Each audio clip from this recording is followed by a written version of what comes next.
Hello, everybody, Mr. President, Excellencies, ladies and gentlemen. I'm Zainab Badawi, and it is my great pleasure to be moderating the annual Governors Seminar in the 53rd annual meeting of the Board of Governors of the Asian Development Bank.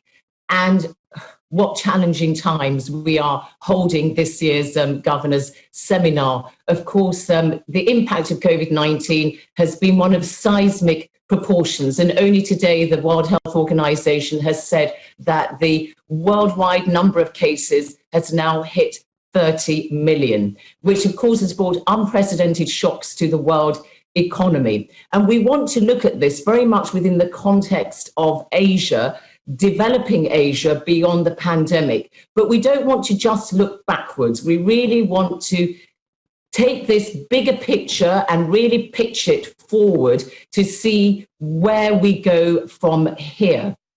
And we're going to focus on the 4 R's, and that's response. What have governments been doing to control the pandemic and the economic fallout? Second, reopening. What are policymakers doing to safely restart their economies? The 3rd R is recovery. What are governments doing to jumpstart their economies to build back better in a way which is sustainable, inclusive, and greener? And the final 4 is resilience. How can we, going forward, avoid similar situations in the future? And what kind of cooperation can we achieve to have these shared goals? So a lot to discuss. We've got a terrific lineup for you, but we're very, very happy to have an exceptional keynote speaker. And in these challenging times, we are delighted to have the former Secretary General of the United Nations,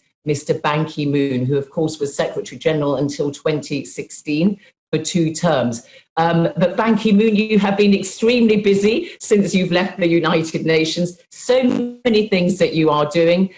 You're current president and chair of the Global Green Growth Institute. You're a distinguished chair professor at Yonsei University, chair of the Presidential National Council on Climate and Air Quality of the Republic of Korea, and also co-chair with the former president of Austria, Heinz Fischer, of the Ban Ki-moon Center for Global Citizens in Vienna. And while you're all listening, of course, to Mr. Ban Ki-moon's keynote speech and later on our governors, I very much want to encourage you to submit questions on Pigeonhole Live. You know how to do that, and you can also vote for questions that have been submitted.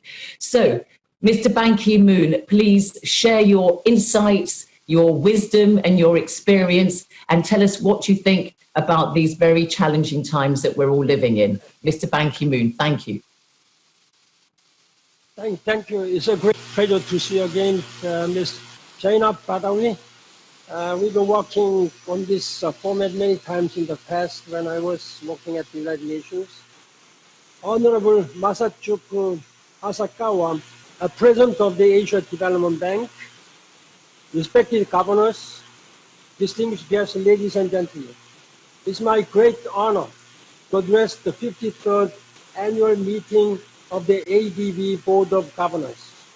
It is truly regrettable that the annual meeting could not take place here in Incheon, Korea because of COVID-19. Thanks to advanced technologies, however, we are virtually meeting today to discuss a wide-ranging of important agenda without any technical problems. I would like to hereby extend my special thanks to all staff who have made this meeting possible. In this light, I believe this virtual setting manifests the theme of today's meeting: innovation, inclusiveness, and integration. Indeed, we are living through a period of converging crises and pressing challenges that have upended the international order and ushered in a new period of global unpredictability and risk. COVID-19 has completely shifted the way we live, the climate crisis continues to deepen, economic powers are escalating tensions, and technological advancement is pressuring countries around the world to constantly innovate. Even before the pandemic took hold of our lives, populist skepticism and anger have fueled many of the seismic geopolitical changes we have witnessed in the recent years. Now, these same dynamics are hindering our unified response to COVID-19 and climate change. Instead of cooperation, we have seen a failure in listening to scientists and experts, and a resounding lack of trust in mainstream media, political leaders, and institutions. Against this backdrop, we must understand that in our increasingly interconnected world, global challenges inherently require global solutions. Today, I will highlight the global challenges of COVID-19 and climate change, which simply cannot be solved without international cooperation and the United Nations' role as the cornerstone of solidarity, partnership, and recommitment to multilateralism. I will also elucidate the essential role of education in solving the challenges of today, as well as cultivating the leaders of tomorrow. The first, the COVID-19 pandemic has impacted our common reality in unprecedented way. There have been over 30 million total cases of COVID-19 and nearly 1 million global deaths as of today. The UN estimates that COVID-19 has cost minimum 400 million jobs in the second quarter of 2020 alone. And behind these staggering numbers, COVID-19 has amplified existing inequities in healthcare, labor, housing, food, gender equality, and other key areas.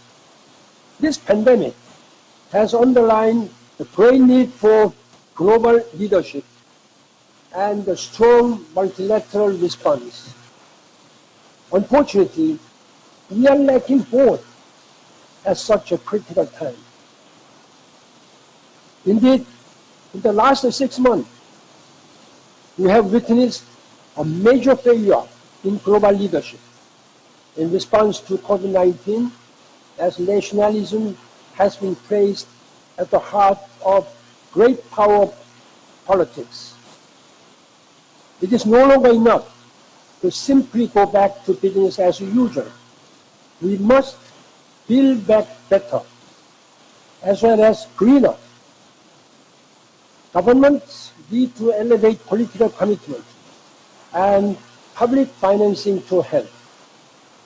A three-pronged approach is necessary to holistically integrate public health preparedness, universal health coverage, and healthy societies. Policymakers must also scale up investment in public health services to help prevent future pandemics. Protecting and improving the health of all people everywhere should become an all-government, all-hands-on-deck strategy led by the heads of state and government. To holistically respond to COVID-19 and other major global challenges, such as our deepening climate crisis, we must expand the multilateral cooperation, and in particular, global partnership based on innovation, inclusiveness, and integration.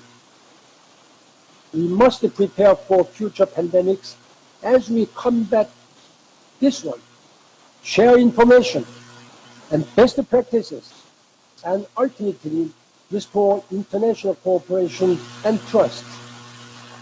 We are all in this together, and only as strong as our weakest health system.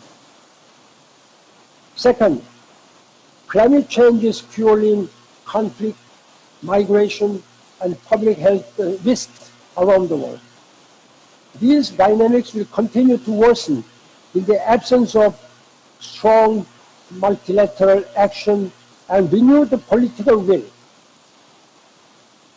The global disruption we have witnessed this year as a result of COVID-19 may be a preview of the chaos soon to be unleashed from cascading climate tipping points. We have no time to spare. Bringing the entire world together to achieve the Paris Climate Change Agreement of 2015 is one of my proudest personal achievements as UN Secretary General. Signed by 197 state parties, 4 countries more than the UN member states, the historic Paris Accord offers us a clear game plan to confront the serious threats to our planet. It sets viable targets, impede rising temperatures, constrict greenhouse gas emissions, and spur climate-resilient development and green growth. Our pandemic recovery will offer a unique and critical opportunity to forge meaningful progress to meet the aspirations agreed under the Paris Agreement. It provides a collaborative blueprint to ensure the future we want. But we must all work in partnership to realize this future. In addition, I'd like to draw your attention to the International Day of Clean Air for Blue Skies, designated by the United Nations. The adoption of this resolution took less than 3 months after President Moon Jae-in of the Republic of Korea first had proposed it at the UN Climate Action Summit on September 23rd last year. The accelerated adoption process demonstrates the international community's high level of interest and desire for clean air and blue skies. Air pollution and climate change are 2 sides of the same coin. This year marked the first year of the International Day of Clean Air for Blue Skies, and we need to harness the political momentum to tackle air pollution as a gateway to address climate change. Taking this opportunity, I extend my deep appreciation to the ADB member states for their strong support and participation in this important campaign. Mr. President, distinguished governors, ladies and gentlemen, another important area in addressing the climate change is to strengthen our capacity for adaptation. Adaptation is as important as mitigation in fighting back and prevent in advance for consequences to be caused by climate change.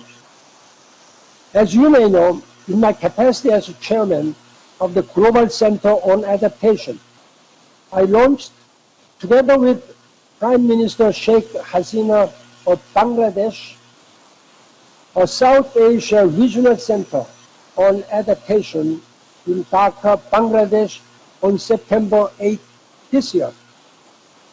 I hope ADB will work closely with the Regional Center on Adaptation.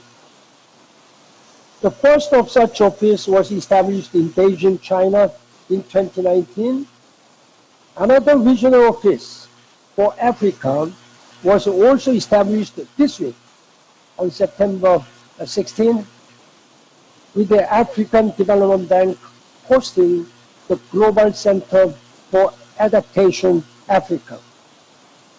No single country, however powerful, however resourceful may be, can confront climate change or achieve sustainable development on their own. We need international solutions. In this regard, we must seize this general opportunity to build back better from COVID-19, help catalyze climate action, and steer our planet and humanity towards a more sustainable and prosperous future. Through our collective action, we can turn crisis into opportunity and work towards a better future. Ladies and gentlemen, last but not least, education will play a vital role in restoring multilateralism to address COVID-19 and the climate crisis. No more than ever before, the world needs a new generation of thinkers and doers. We need thinkers who can appreciate the scale of challenges before us, and we need doers who will step forward to act. We have seen so clearly with the recent turn of events and the challenges with COVID-19 that technology, when harnessed appropriately, can be an indispensable resource with immeasurable impact, far greater than what the current system has shown to be able to provide, as we see today and in this annual meeting. So how do we begin to uncover, understand, and utilize the full potential of a technology-enriched learning experiences? I believe it begins with an understanding that education technology is not simply online learning or even a particular software or program that merges technology with education. Rather, it is about creating an ecosystem that ensures local adaptability of the program at hand, requires a well-functioning infrastructure, develops sufficient and competent human capital, and is housed within a visionary, committed, and supportive policy environment. To witness true innovation, we must be prepared for disruption to the traditional concept of education as we know it, and a reshaping of the existing learning structures in place. While this may sound a bit drastic, this simply means that we must proactively explore new ways of learning and create a culture of embracing change. Change that can break down barriers of inflexibility, inaccessibility, inefficiency, and inequity. I believe that global partnership flourish when all actors are united in their understanding of our purpose and priority. The leadership role of the government is therefore critical in setting an overarching vision and strategy for innovation that is aligned to the country's larger national education and development priorities. In keeping with this agenda, local actors, including teachers, schools, businesses, NGOs, and universities, can and should take a more proactive role in leading the change appropriately adapted to their specific context. Through such locally driven initiatives, relevant partnerships will be forged, genuine collaboration will be fostered, and valuable feedback of local experience and knowledge will be channeled back into the system. Mr. President, distinguished governors, ladies and gentlemen, in conclusion, in order to protect global public goods such as the environment and effectively address COVID-19, we need to renew our commitment to multilateralism, education, cooperation, global partnership, and global governance, including the strong leadership of the United Nations and the WHO, are needed to underpin our fight against climate change and COVID-19, as well as secondary economic and societal aftershocks.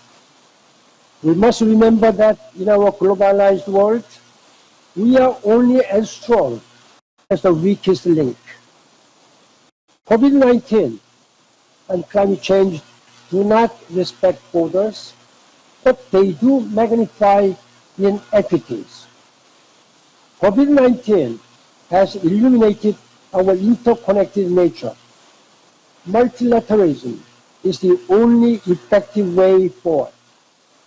As such, international cooperation, global partnership, global governance, fortified by solidarity and climate action, must light our way for a more healthy, sustainable, and resilient future for our children and grandchildren.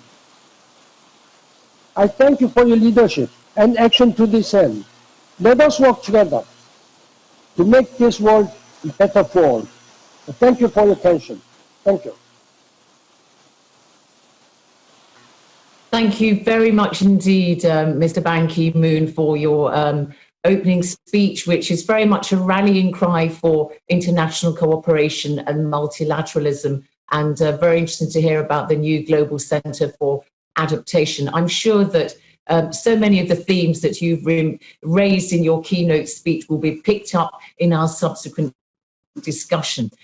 Distinguished governors, I should say that in the remaining time we have, I'm already looking here at the Pigeonhole Live questions which are coming in, and we've got quite a lot, and I would love to put them to you. So bearing that in mind, I will come to each of you and just ask you one question. And if I would really appreciate it if we didn't have long prepared speeches, because it's absolutely important that I can get to this interactive session.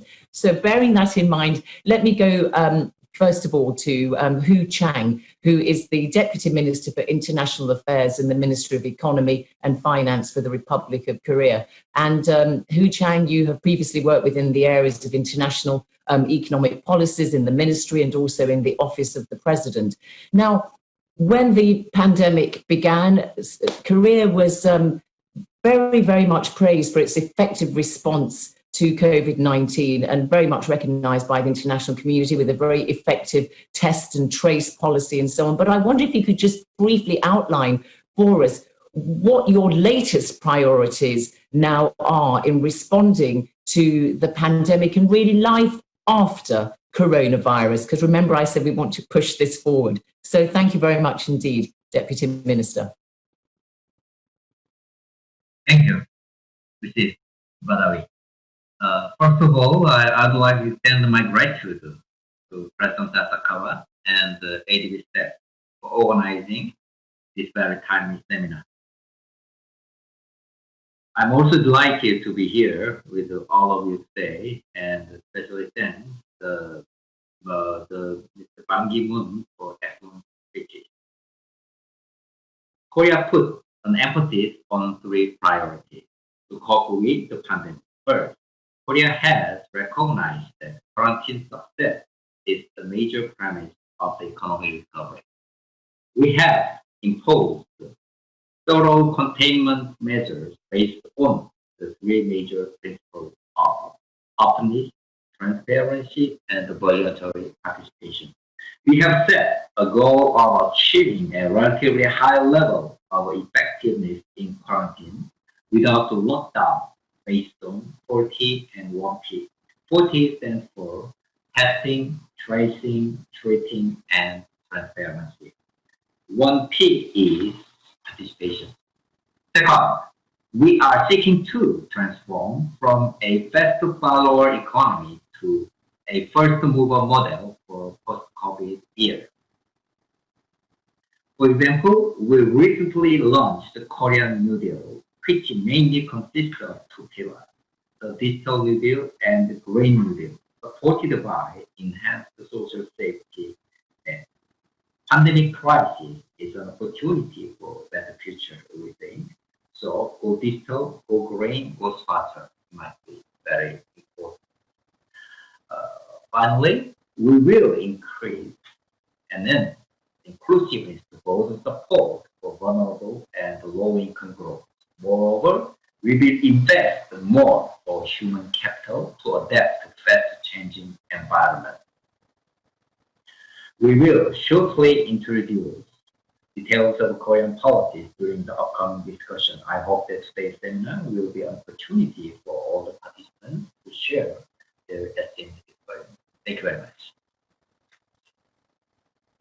Indeed, Mr. Hu Chang. And in fact, we had a question come in about the Korean New Deal that you just indicated to us. So hopefully we'll be able to come back to you for a little bit more on that. I'd like to go now to Sri Mulyani Indrawati, who is the Governor for Indonesia and, of course, the Minister of Finance for Indonesia. Your second stint in that post, you in between went and became Managing Director of the World Bank Group in Washington. I want to ask you to just sort of briefly, a sort of thumbnail sketch about Indonesia's strategy for economic recovery next year and beyond. Are you going to be pursuing the stimulus measures from this year or something a little bit different? And just a brief overview, please. Thank you very much indeed, Minister.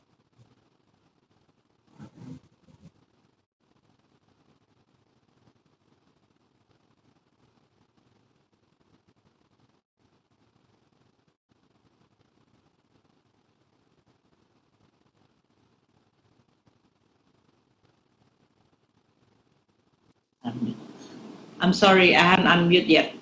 Thank you so much, Zainab. First, we are all witnessing COVID-19 affecting social and economic situation all countries in the world. Indonesia is also no exception.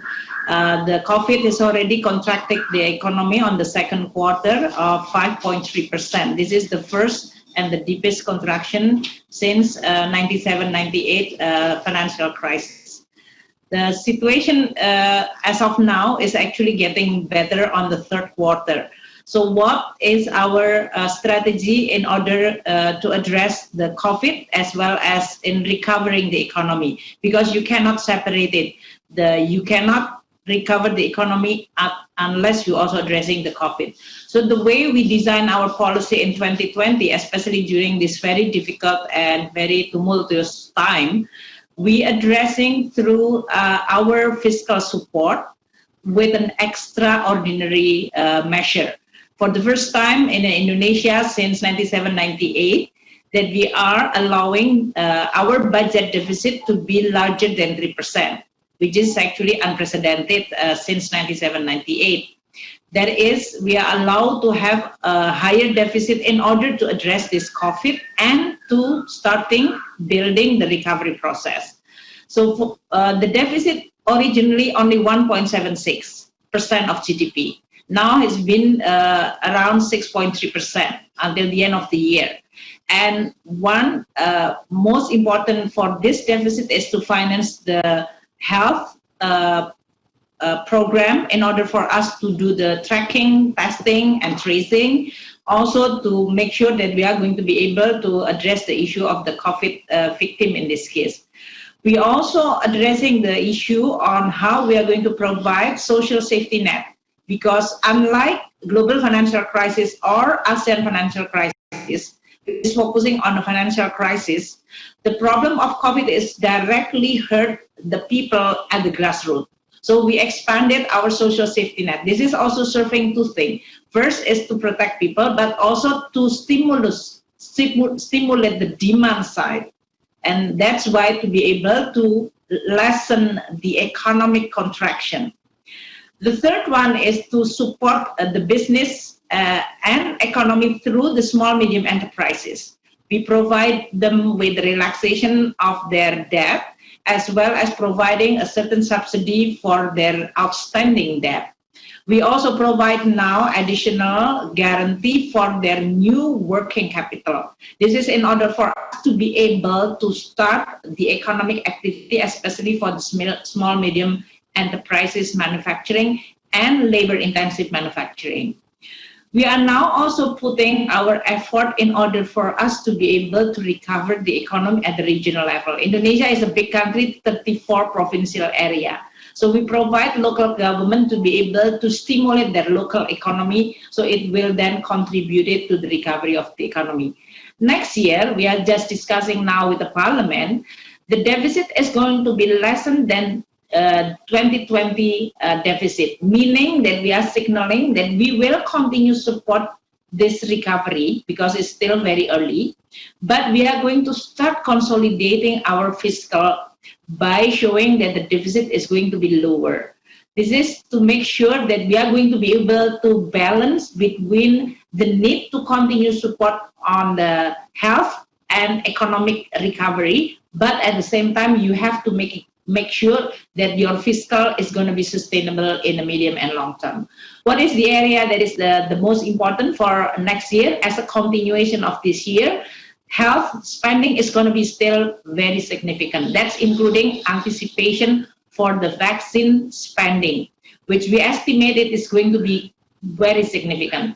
And then the second one is also for continue supporting social safety net, that is especially protecting for the most vulnerable, including the women household. More than 20 million is now protected under this scheme. And we will continue support the business, but in a much more measured way. That means that we are going to scaling down the support with the expectation that next year the demand is going to continue recovering. And that is something that we really want to make sure by complementing all those fiscal support with the reform and the investment climate. We are now discussing about the omnibus law on job creation, which is total overhaul for Indonesia investment policy, in order for us to be able to attract and create confidence on investment. So Zainab, in this case, the Indonesian economic recovery will really depend on, first, of course, addressing the issue of COVID, how we are going to be able to contain the number of COVID. It's difficult, especially Indonesia is a big country, an island country, so it's going to be requiring quite a lot of coordination. And second one, how we are going to minimize this damage of the COVID on the economy, both on the demand side as well as on the supply side, that is on the production side. And we will continue using this fiscal support combined with central bank support in order for us to be able to recover the economy from this very extraordinary challenge that we are facing at this moment. So I hope this is answering to your question. Thank you. Thank you so much indeed, Sri Mulyani Indrawati, and explaining how you're going for more targeted measures perhaps next year in the twin track of the health and the economic crisis that you are tackling. I'm going to go next, because she has to leave, to Nadia Calvino, the third Vice President of the government in Spain and Minister for the Economy and Digitalization in Spain. You've got to go, I know, in 5 minutes, and so I will come to you now. You're governor for Spain. You've been in public administration for more than 25 years, and you've also held very senior management positions in the European Commission. Now, Nadia Calvino, Spain has been particularly hard hit by COVID because it's an open economy and, of course, a prime tourist destination. And we've seen that the Central Bank of Spain has released recently some rather grim forecasts. So just tell us, how have the Spanish economic authorities been reacting to the the challenges? And how has the European Union, which after all has announced the 750 billion euro economic recovery package for COVID, how has all that influenced your decision-making process? Well, thank you very much for allowing me to speak now, because indeed I have to run. I have another meeting just now, but the Secretary General of the Treasury will stay here and reply any questions, that may be posed specifically on the Spanish situation. You're absolutely right. Spain has been hit harder than others because of the relevance of the tourism sector, also because of the lockdown measures that we were forced to adopt back in the spring, which obviously have a very serious impact on the economy. I usually describe the evolution through 3 R's actually, but with 3 different phases. The first phase was one of resistance. And there we adopted shock measures, very strong and decisive measures to support the economy, providing public guarantees for credit to the whole economic tissue, supporting household income, supporting workers with short-term work schemes, which have worked for the first time very well in our country. Now, these measures have a fiscal cost. And obviously our deficits and public debt will increase significantly this year, but the counterfactual has been avoided, and that would have been a drop of more than 25% of GDP in 2020. More than 3 million jobs would have been lost. These measures have been very effective, and as of May, we see a clear turning point, and we have moved to the second phase, which is one of reactivation. It's very much what you call the restart. Now, we know that some sectors are going to be slower in their recovery, tourism most notably, because we depend on 80 million foreign tourists that come every year to Spain. So, but nevertheless, what we see in the third quarter is very strong growth. So our forecast is one of above 10% quarter-on-quarter growth already in the third quarter. And we're already working on the third phase, which is the one of recovery. We are preparing our recovery and resilience plan to try to foster growth, strong growth in 2021, but also to invest in those strategic areas such as greening, such as digital, in order to ensure that this growth is more sustainable and more inclusive going forward. Now, the EU has played a very important role in all of these from the beginning. We agreed with our partner member states to set up a number of instruments to ensure liquidity. The European Central Bank has been also instrumental for ensuring financial stability in sovereign debt markets, and that has provided us with a good environment to adopt all these decisions and to look forward with a positive stance. Now, the European Commission put forward, and finally leaders in July agreed on this very large recovery package of 750 billion, and we are all working on our national recovery and resilience plans in order to coordinate our actions and thereby maximize the impact on the whole of Europe. I think that acting together is absolutely essential because, as Ban Ki-moon and all the previous speakers said, we are confronted with a global challenge and we need global responses. And that is why from Spain we very strongly support all banks, all development banks, and the whole multilateral system, which has served us very well since Second World War, has allowed us to support financial stability, growth and prosperity throughout the world, and in our view should continue to play a very important role going forward. And that's why I'm very grateful to have had today the opportunity to address you and to take part in this event with the other governors. And I look forward to a deeper cooperation in the coming months. Best regards.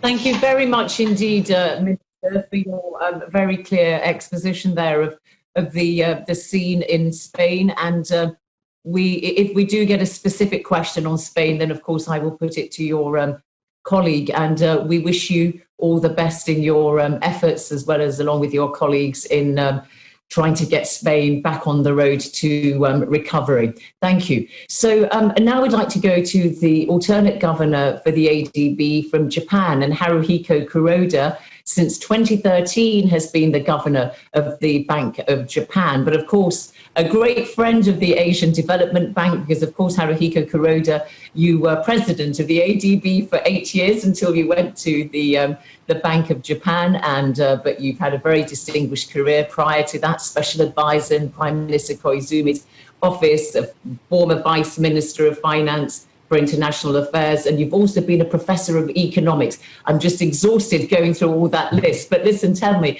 everybody is looking at Japan at the moment, of course, because you have a new Prime Minister in place, Prime Minister Suga, and interestingly, he has appointed a new cabinet post for the digital policy, which ties in with what Ban Ki-moon was saying earlier on about the importance of technology and education and so on. But just briefly explain to us, if you would please, the current economic and financial situation in Japan. Thank you, sir. Yes, thank you very much, Ms. Dalawi. Japan's economy has started to pick up, with economic activity resuming gradually, although it has remained in a severe situation due to the impact of COVID-19. Exports and industrial production have turned to a pickup, reflecting improving overseas economies.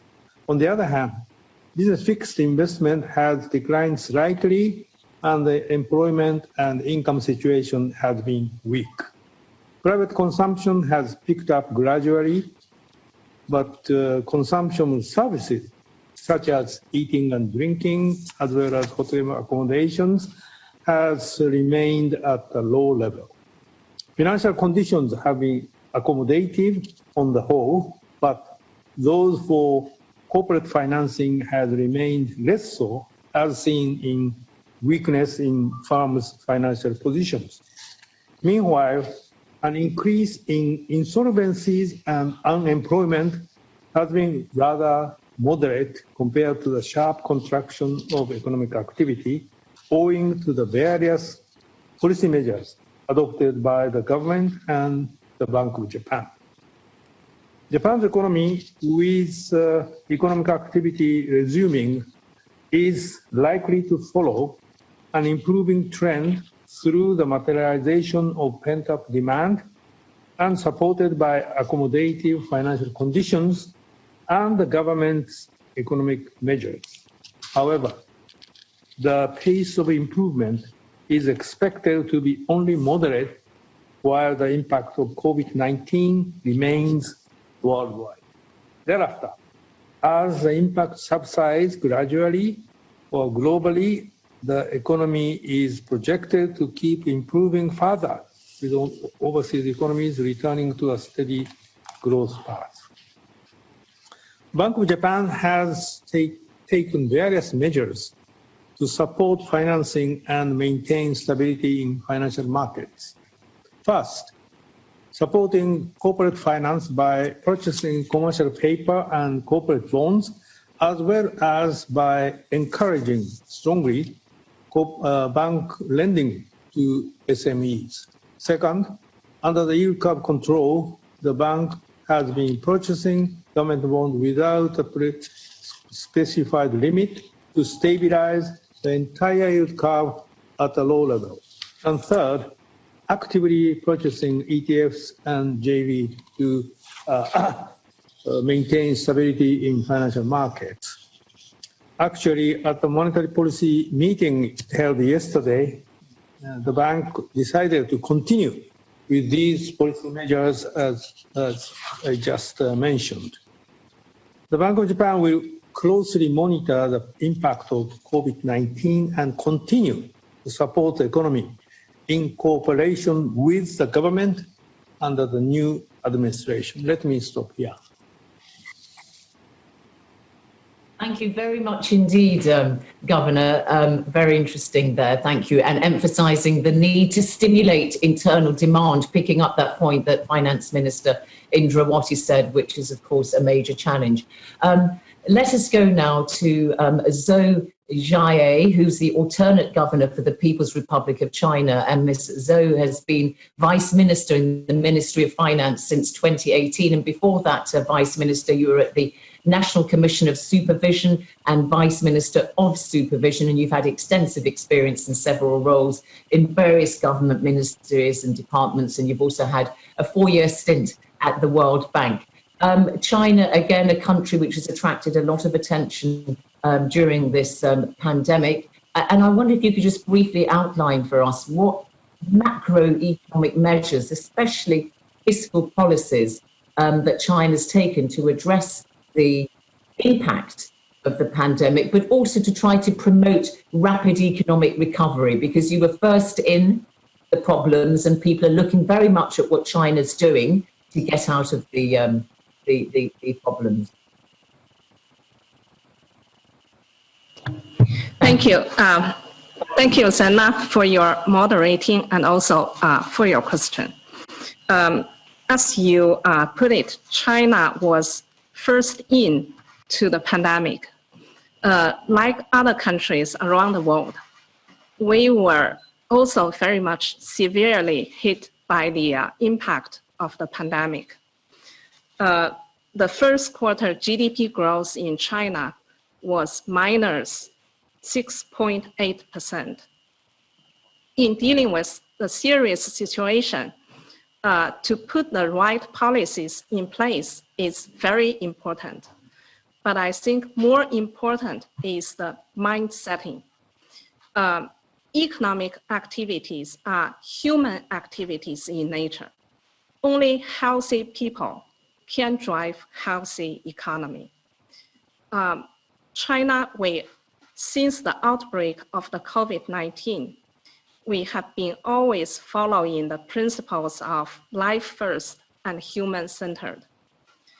And our experience shows the more decisive you took measures to control the disease at the early stage, the earlier economic recovery you can achieve. And now come back to the policy measures. In terms of the fiscal policy, we basically took 3 policy measures. The first one is raising the deficit ratio. Our deficit, budget deficit, increased from 2.8% last year to above 3.6 this year. With the size of the deficit increased by 1 trillion yuan comparing to last year. Second is expanding the government investment. China plans to issue 3.75 trillion yuan of special local government bonds this year, which is 1.6 trillion yuan more than last year. Meanwhile, we have already issued 1 trillion yuan of special government bonds for COVID-19 control and economic recovery. Number 3 is cutting taxes and fees. And the tax and fee cut this year achieved as much as 2.5 trillion yuan, which is a very big step, a big tax cut and big cost savings for the economies. At the same time, we continue to increase budget transfer payments from central to the local governments. Also optimize the expenditure structure, enhance debt management, and strengthen fiscal sustainability. With these efforts, the second quarter GDP growth is recovered back to 3.2% positive. So, and the good news is that not only the economic growth has been recovered, we also see the economic transformation accelerated, and also the increased growth in digital and smart economy. Going forward, we are going to establish a new pattern of economic development with dual circulation. That is, our economy would basically be based on the domestic demand, which is the domestic circulation, but also expand the international circulation based on our continued open economy and enhanced linkage with the outside world, including with the Asian region. Let me stop here. Thank you. Thank you very much indeed, Vice Minister. Very, very interesting there in talking about the shifts in new forms of growth that you've outlined there. I'm very mindful of what the chief economist at the OECD has said this week about praising the kind of initial blanket state responses to COVID-19, but now arguing that there should be more targeted responses and a shift towards public investment in new forms of growth where there really will be, great potential for recovery. And it seems that you're all really talking along those same lines. Well, let us now go to President Masa. So Masatsugu Asakawa. Since January, you've been president of the Asian Development Bank and chairperson of the board of directors. So prior to this, you were special advisor to the Prime Minister and the Finance Minister, and you've also had a very distinguished professional career spanning nearly 4 decades in various fields and institutions such as the IMF and the OECD, as well as at the Ministry of Finance. So no sooner do you get your feet under the desk in January at the Asian Development Bank, and in a matter of weeks, you have this baptism of fire. Very early on in the crisis, President Masa, the ADB announced that you would provide up to $20 billion in support to your members. So just give us an outline, please, of what you've achieved so far and what specific support the bank has provided. And boy, you've had to hit the ground running, haven't you, President Masa? Yeah, thank you, Zeynep. Yeah, on my personal note, I moved from Tokyo to Manila on 17th of January this year. And after that, my life in Manila and my work for ADB has been totally different from what I had imagined before I came here. Yes, health and economic and social impacts of this pandemic has been enormous. And all DMC, developed member countries or ADB, has been seriously struggling to cope with this crisis. ADB estimates in its so-called Asian Development Outlook update, which was released the 15th of September, estimates that the economic losses could be as high as 8.5% of regional GDP in developing Asia, which includes China. And the region GDP may even contract this year by 0.7%. And if this contract happens, this is its first contraction in 60 years. And from the outset of this crisis, ADB has been trying to leverage its very close relationship with our DMCs, which has been nurtured through our operations in the field for the last 50 years. And also we are trying to leverage our financial resources and staffing to respond to their request as quickly as possible. And I myself had almost every week a telephone conversation, a video conference with finance ministers of our DMCs to try to find out what kind of assistance is needed from ADB to help our DMCs to fight against the COVID-19 crisis. And based on that consultation, so far we have provided in general 3 sets of assistance. First, I would say in the months of February or March, we got many requests from our DMCs for us to provide grant money for them to purchase critical medical equipment and supplies like masks, ventilators, testing kits, and PPEs, personal protective equipment, and so on. So we decided to provide our TA grant money to satisfy those needs. Then, secondly, from March, April, we have started to get another, kind of request from our DMCs for us to provide loans, not grant money, but loans to finance their budget expenditure, fiscal expenditure. As you know, our DMCs, almost every DMCs have introduced the so-called counter-cyclical economic stimulus package, which includes, in general, three things. One is measures to enhance their weak health sector. And second, measures to enhance social protection scheme to assist poor and vulnerables, including women and children. And third, measures to stimulate the specific economic sectors which have been hit hard by this pandemic, like agriculture sector, trade sector, and tourism, depending on the country's situation.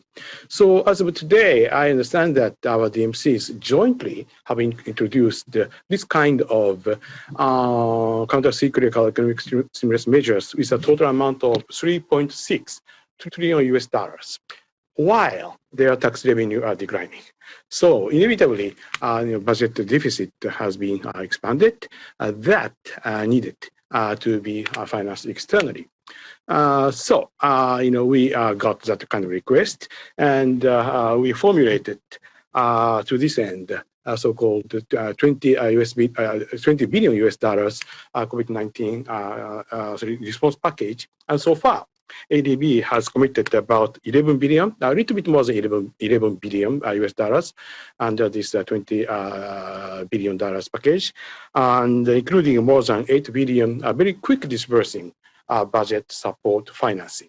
Okay, that's the second set. And finally, third set of our assistance has been our loan to a private sector. Not only a government sector, but private sector, especially private financing financial institutions to rejuvenate trade financing and also global value chain. Trade and global value chains can be very easily disrupted by the financial constraint.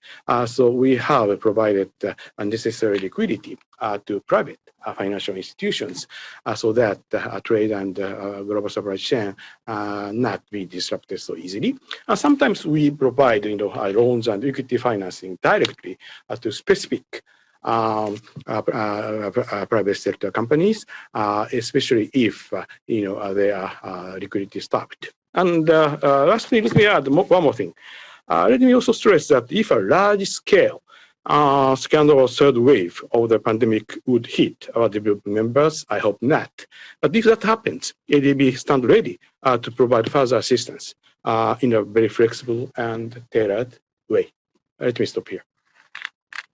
Yeah, thank you very much indeed, President Massa, and very interesting that you very quickly dispersed those billions as a crisis response facility so fast as an emergency. Thank you very much indeed. So we're getting lots of questions on Pigeonhole. Governors and alternate governors, I want to very quickly ask you one question which has got a lot of votes already. So a very rapid response on this. And President Massa, let me ask you this first then, and I'll come to all of you then. The pandemic has exposed the vulnerabilities of globalization. What is the future of globalization post-COVID-19? That's the question that's got a lot of votes here. And of course, this has to be seen in the context of a lot of criticisms about resource nationalism, vaccine nationalism, and more integrated, diversified supply chains, and localization, regionalization of supply chains, which people are saying is dealing a bit of a blow to globalization as we know it. So President Massa, what is the future of globalization post-COVID-19? Asks this question. Yes.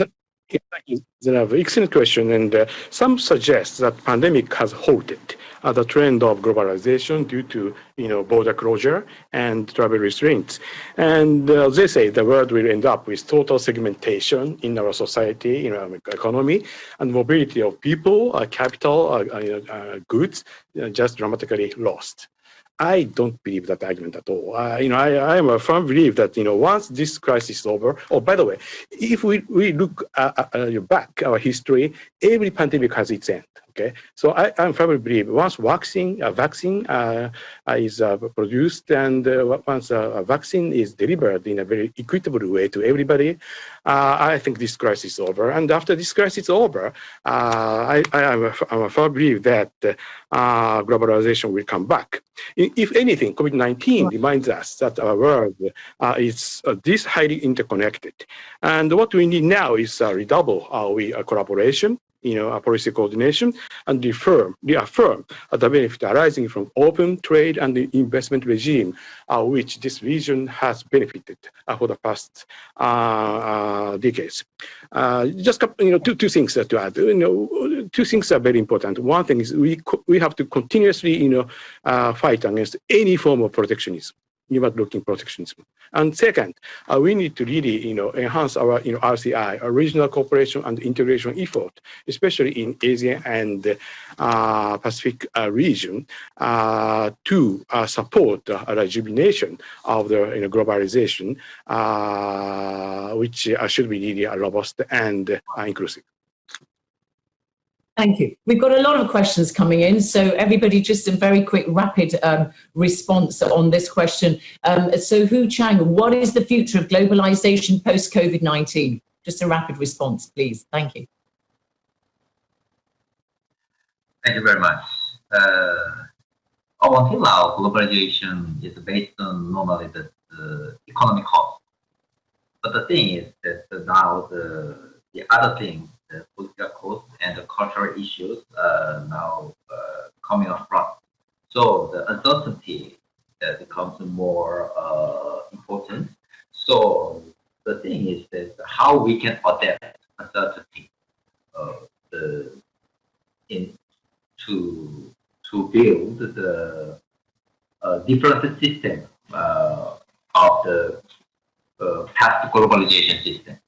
So it means that we pay more cost for, in this sense, the efforts for international cooperation and the role of international institutions will be more important.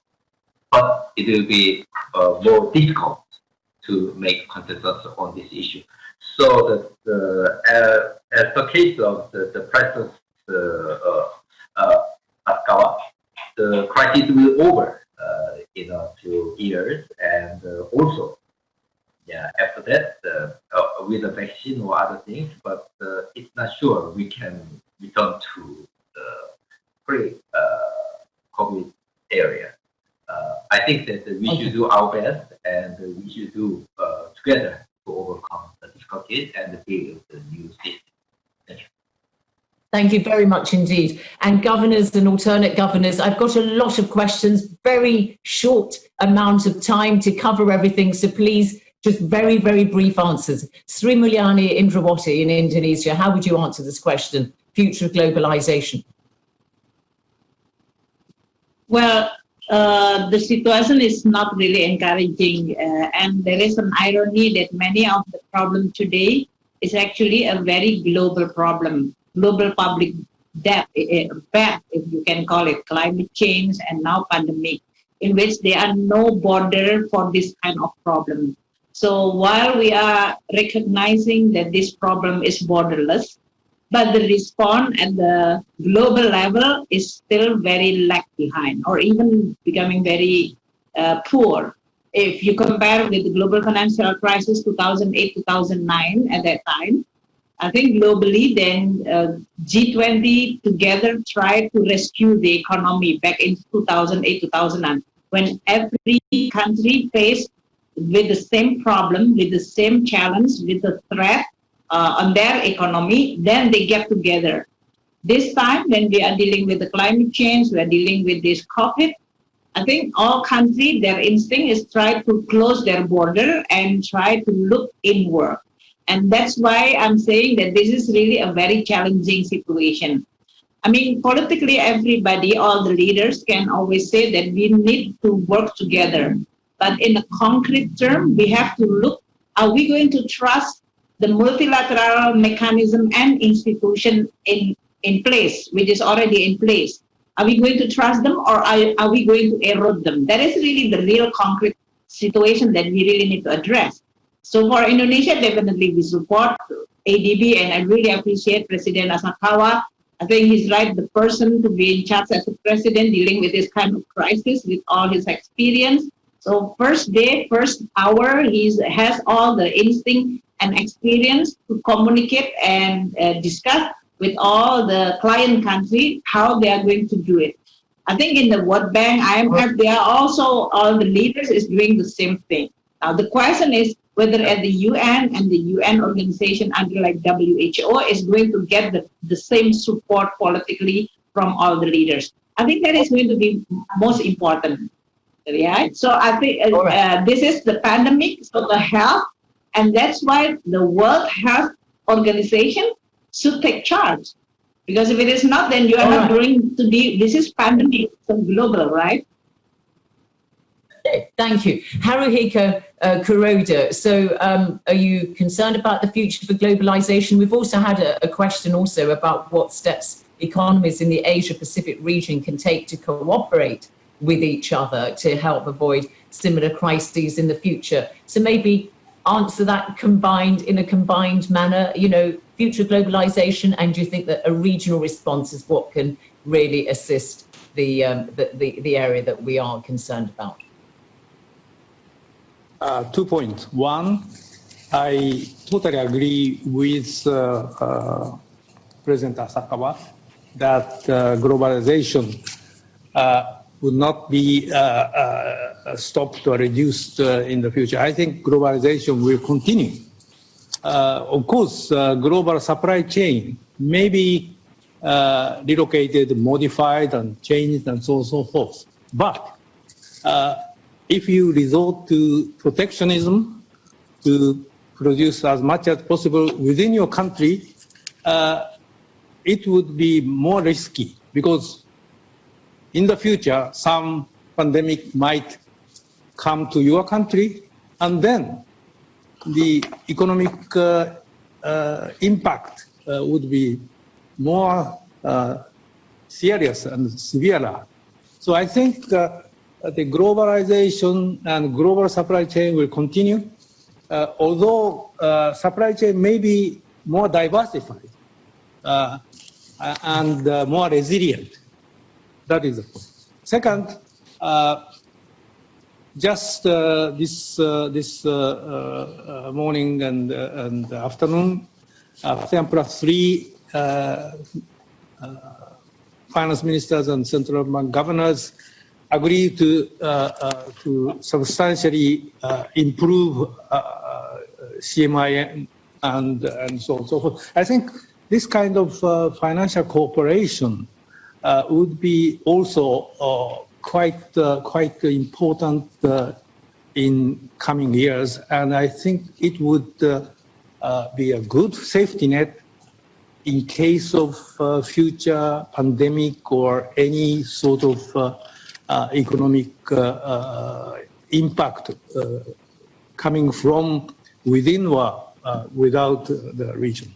Thank you. Thank you very much indeed, Governor Kuroda. Vice Minister Zoe, if I could ask you then, the future of globalization, what's your view there in Beijing? But also, do you think that regional cooperation is going to be the key to overcoming the any obstacles that may emerge? Thank you, Zena.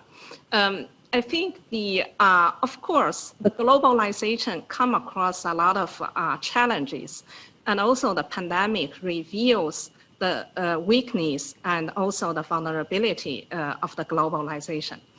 But the solution to the challenges of the globalization is not shifting back to the nationalism and the protectionism. The answer is a better globalization. Probably we need a kind of a new vision about globalization. The globalization need to benefit not only the few, but also the majority. The globalization need to address the issue, not only the efficiency, but also the economic safety. We need probably not only the economic globalization, but also the globalization in social areas like public health. So I also agree that the regional cooperation and also the global governance, MDBs and other multilateral agencies need to play a more active role. Thank you. Thank you very much.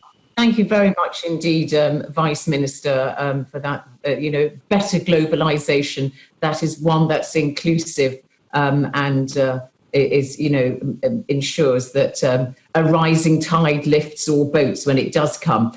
Getting more questions here. One specifically to the President of the Asian Development Bank, about what ADB and bilateral donors can do to support Asian countries with regard to a COVID-19 vaccine once it's available. President Massa, you touched on that slightly. A lot of people are saying a vaccine is going to be the silver bullet. That's another debate. It's going to be the silver bullet. But what can the ADB do to ensure that it's going to be made available? Brief response. Thank you. Yeah, thank you, Zainab. Well, yeah, produce a safe and effective and affordable vaccine is one thing, but ensure equitable distribution, especially to the poor people in developing countries, are totally another thing. And those are, two things equally important. To accomplish this, ADB's health sector group people is already actively engaging with key stakeholders, including WHO, World Bank, COVAX members, vaccine experts, and pharmaceutical companies. We are developing a plan for how ADB can best support public and private sector efforts to procure and distribute vaccines in DMCs. And our effort will include, for example, the development of strategic plans for delivering vaccines and informing countries of the most latest information on access and delivery. So ADB very much would like to play an active role in supporting the efforts of our DMCs to secure access to safe and effective and affordable vaccines and to formulate strategy for equitable delivery. Thank you very much indeed. Thank you. Got a question here that's also had quite a few votes. The COVID-19 pandemic is more than just a health crisis. It's a crisis of service delivery. How can governments become more effective in building trust and meeting the needs of their citizens? Who'd like to answer that one?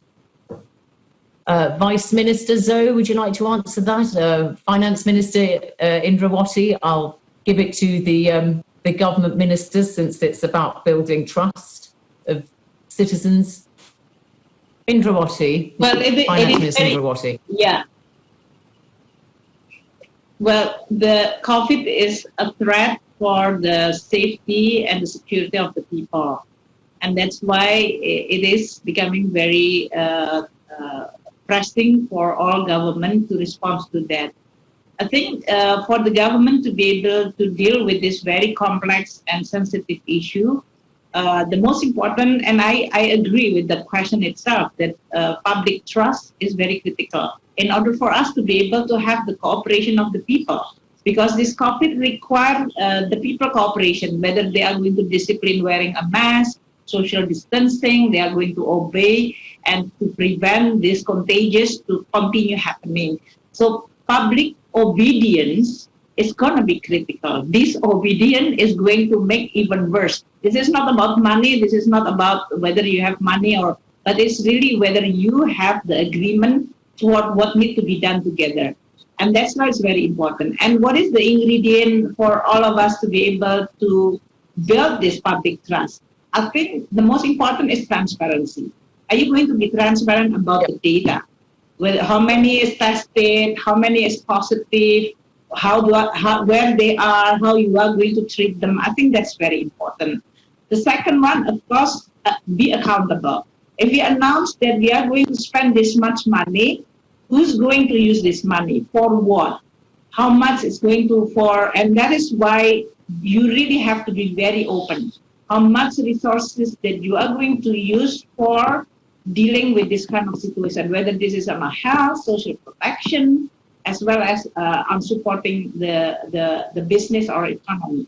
The third one is actually if you have a system of data, ideally you have complete data, but usually you are not going to have a complete data. Just like in Indonesia, you want to help people, but finding who's the people by name, by address, by account number is not yet there for Indonesia as big as 267 million people. So if you don't have a perfect data, at least you be very honest. This is what we are having. The data is like this. It could be inclusion, exclusion error, but we are going to continue improving it. So you really, it's not going to be like that you are perfect, but at least you're going to be very honest with the people. Then I think with that, people will see that, oh, okay, the government is doing that. Go ahead, Zainab. Okay, thank you very much for the importance of data and being transparent about the limits there. Just going back to Hu Chang, when you made your initial remarks, you talked about the government's recent announcement of the Korea New Deal, as it were. I just wondered if you wanted to very briefly put some more flesh on the bones for that, because we've had a question on this about what the background is behind the policy and what the key features are. You've given us a taste, but perhaps you want to just give us a little bit more on that in the light of this question, which has garnered quite a lot of votes. Thank you. Okay, thank you. With the advent of the COVID-19 has fundamentally been changing the structure of our economy and society. With the growing fear of contact, it speeds up the trend of the fourth industrial revolution, as it is. So the disrupt innovation and the uncertainty and the disruption of the labor market becomes more challenging. So also the recurrent climate crisis, the challenge of climate change become more vivid.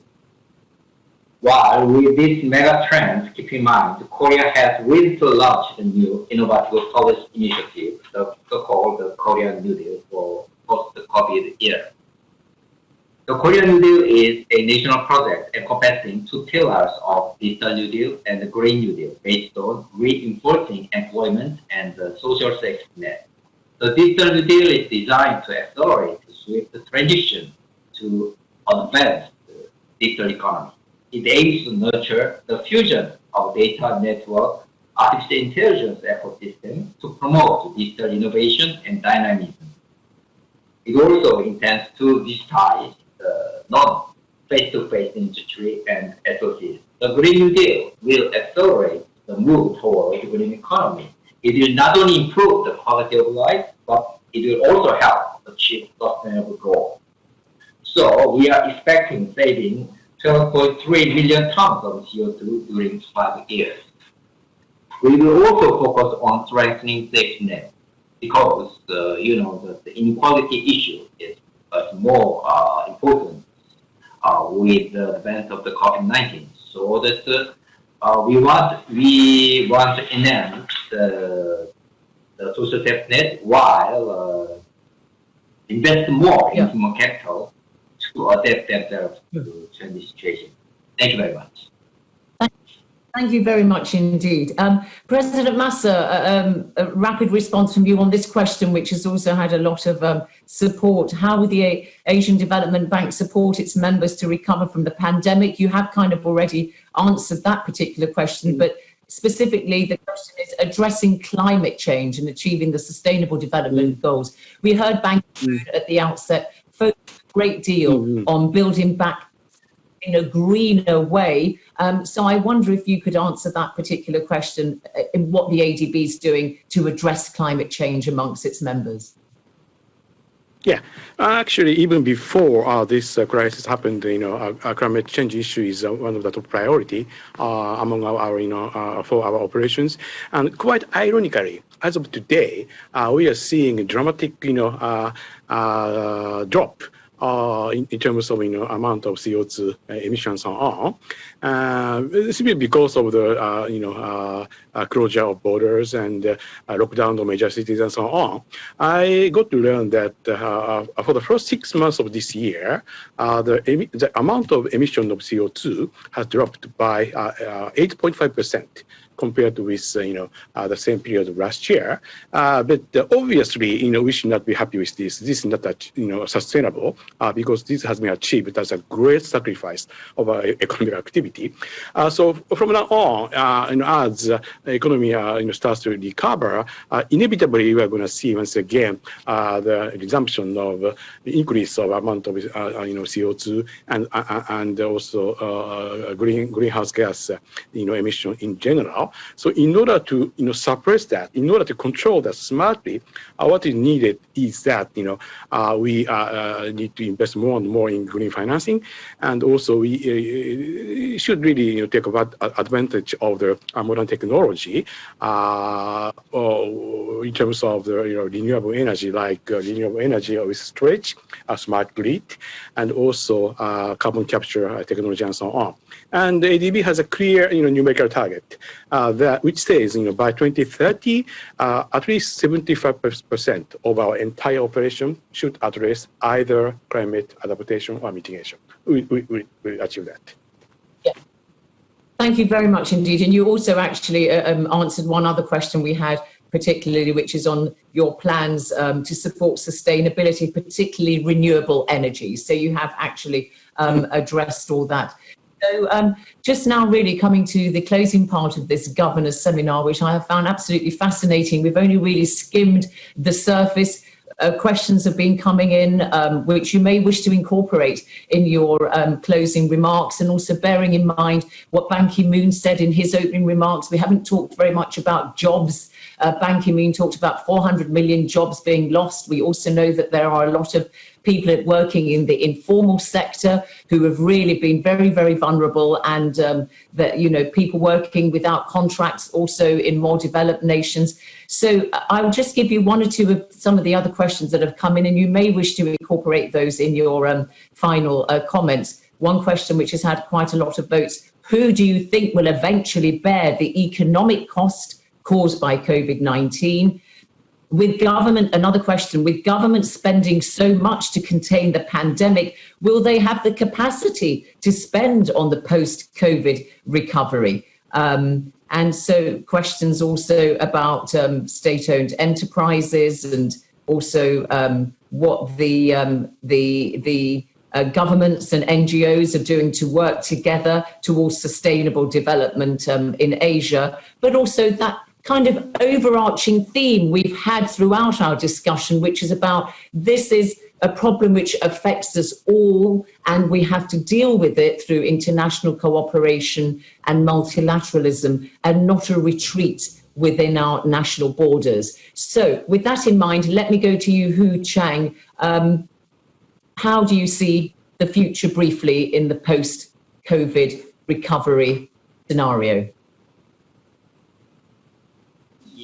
Yes, the post-COVID recovery scenario, it depends on what we are doing now, because we can spend more, but at the same time, we increase our debt volume so that it restricts our capacity to respond to the crisis. But the thing is that how we can spend. So the first thing, we should focus on the individuals from vulnerable population, and keep the sustainable and competent industry afloat, and make it more productive for our spending. And the other thing is, I have already mentioned the Korean New Deal, something like the prepare for the post-COVID-19 era. So I think that it will increase our growth potential, so we can survive and we can transform the economic and social system after COVID-19. Thank you very much. Thank you so much indeed. Remember, the theme of this seminar is developing Asia beyond the pandemic. So with that in mind, Sri Mulyani Indrawati, some very brief closing remarks, please, because I've still got a lot of people to get through. So just please, your final message. Thank you. I think on a more optimistic tone, with this COVID, we recognize that we all need each other. So there will be a global solidarity This is going to be in the form of how we are going to get the vaccine, how we are going to recover the economy again, how we are going to trade and invest so that all country is going to prosper. If we can see in the past 20 years in which many of countries can reduce their poverty because of open trade, investment, and so I do hope that this is not going to be forgotten, so that we are going to be continue working together. And I believe that rationally the country is going to recognize that, and that is going to be the path for the recovery. On the other hand, this COVID, as well as the issue of climate change, teaching us that you cannot work alone. Even if you are a big country, you really still need to have a global cooperation. So I hope and I think after this COVID, there will be new globalization that is more inclusive, more caring, and also more looking at beyond just growth, but also sustainability. So we are going to have a better cooperation. That is more on my optimistic view. Thank you, Zainab. And wish us luck in this case. You really have to wish us luck. Thank you very much indeed. Finance Minister of Indonesia there, Sri Mulyani Indrawati, and reflecting a theme which has emerged in our questions about the necessity to look after the poorer members of communities and societies, the more vulnerable. Let's go to the Governor of the Bank of Japan, Haruhiko Kuroda, for just your closing thoughts on developing Asia beyond the pandemic. Yes, I think we will have to continue to take timely and decisive actions as needed while closely monitoring the spread of the COVID-19 and its impact on the economy. At the same time, we must advance social structural changes for the post-COVID-19 era. In particular, we would like to turn this crisis into an opportunity to accelerate digital transformation and promote investment and human capital to facilitate innovation. And also, I would re-emphasize the importance of financial and economic cooperation among Asian countries. As I said, the ASEAN +3 financial safety net, which has been strengthened today, would be a good, system to counter the negative impact on our regional economy and finance now as well as in the future. Thank you. Thank you very much indeed. I go now to the Vice Minister Zhou Zhai in Beijing. So your closing thoughts really on what you've heard. So much really that it's difficult to try to just bring all this together, but just give us your reflections on the conversation we've been having today in this seminar on developing Asia beyond the pandemic. Okay, Sana, thank you very much. Before I come to my thoughts about the future, I want to briefly respond a little bit on your previous questions, because it's a very interesting question. It's about how the government is going to build up the trust from the citizens when dealing with COVID-19. I think it's quite a difficult and a challenge processing when government put in place the measures of control the disease. It will be difficult quarantine and locking down. In the case of China, we locked down the Wuhan, the whole city. It's probably the first case along our history. I simply give two examples to demonstrate two points. The first one is the allocation of government resources need to crystallize your policy target. When we have the outbreak of the pandemic, a lot of patients are going to the hospital. So my minister, the government, the Minister of Finance, Mr. Liu Kun, he made a very important decision. we have the full coverage of the national medical insurance to all the citizens, but with the co-payment. And our decision is that for the medical treatment to the COVID-19, the government will 100% cover. So that that decision really enable the people, all the patients is willing to go to the hospital without any hesitation, worry about their financial cost. So that is very helpful for us to track all those patients. The second point is participation is very important. When people were locked down in the community, local government officials need to organize all these supplies of the daily necessities. There could be a lot of complaints because you don't have your short in hands, but the successful example is to mobilize the volunteers from the citizens, and they provide services to themselves. So there will be no complaint anymore. And just one sentence to conclude my remark, that is the regional cooperation would be very important in dealing with the future challenges. So I think particularly in the Asian region, we should make the regional cooperation in trade and free trade and investment go hand in hand with the monetary and the financial cooperation in a more balanced way. Thank you. Thank you so much indeed, Vice Minister. Thank you. Now, Nadia Calvino, the Minister in Spain, of course, could not be with us, but I would like to come very briefly to Carlos San Basilio, whom she designated as her spokesperson, Secretary General of the Treasury and International Financing, Third Vice Presidency and Ministry of Economic Affairs. So, Carlos San Basilio, your closing thoughts really on recovery. Yeah, thank you very much. No, from my side, very briefly, just also to conclude, and in line with what has been said by my predecessors, probably the only good thing about COVID-19 is that it is making very, very obvious the benefits of international cooperation. And I hope that we can benefit from this, from promoting a fair and stable globalization at the world and at the regional level. Here in Europe, we're benefiting already from an enhanced regional cooperation within the European Union, and I think also, of course, in Asia that would be very relevant, and I trust also that the Asian development bank can play a key role. It's not just about only regional cooperation, but combining regional and world level cooperation and globalization that will help us all get out of this crisis as quickly and as fair and sustainably as possible. Thank you. Thank you very much indeed.